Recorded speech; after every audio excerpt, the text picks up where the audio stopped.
คนมีหิวน้ำก็คือเราจะไม่ไปซื้อน้ำกินนะเราจะกินน้ำฟรีนะคะทุกคนมานี่คือบ่อน้ำนะคะทุกคนบ่อน้ำ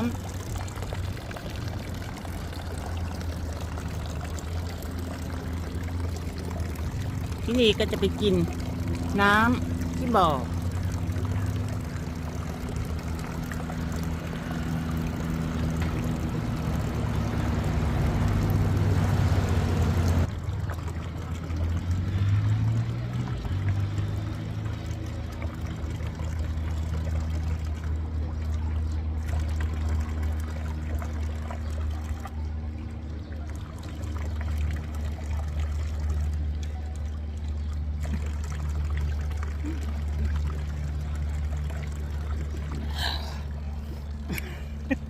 สดชื่น